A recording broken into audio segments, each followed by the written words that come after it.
Palaisipan pa rin sa lahat kung paano nga ba nalunod itong si Rene Baterbonia, 19 anyos, at gayon na rin itong si Divine Adigli, 21 anyos, sa nangyaring team building ng Ateneo Men's Basketball na ginanap sa Dipakulaw, Aurora. Marami ang nagtatanong, hindi ba marunong lumangoy itong si Rene Baterbonia at si Divine Adigli? Bakit nga ba sila nalunod? Hindi tuloy maiwasang ibalik ang dating interview ng mga dating player ng Ateneo Blue Eagle, at dito nga sinasabi nila na sobrang hirap daw talaga ng nangyayaring training camp sa Ateneo, kumbaga para daw silang sundalo. At ating ngang pakinggan ang kanilang mga sinabi noon sa kanilang naranasan sa training camp ng Ateneo Men's Basketball, at kayo na ang bahalang humusga.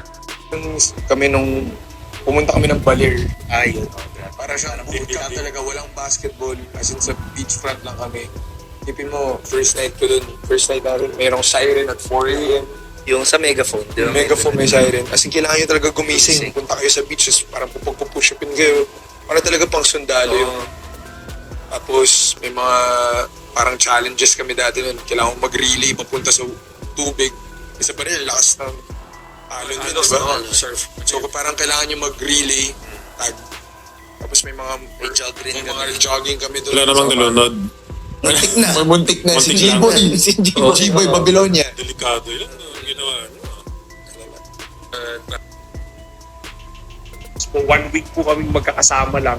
Tapos bigla pong, hindi nyo po alam kung kailan po kayo gigisingin eh. Minsan, bigla po may alarm na 3 a.m.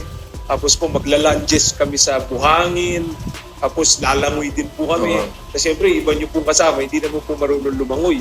So hindi nyo po pwedeng iwan. Hanggang sa may isang time po, si G-Boy Babylonia po, pero po kasi dapat tatakbo sa buhangin, tapos magsiswimming, iikot. Hindi po marunong lumangoy yung veterano po namin. Si Coach Tam na po yung sumalba sa kanya. So para sa takot din po niya kasi muntik na po siyang maka-accidente ng player. Opo, siya na yung sumayib. Opo, siya na po yung sigaw na rin na sigaw. Pero doon po nabuo yung ano po namin eh.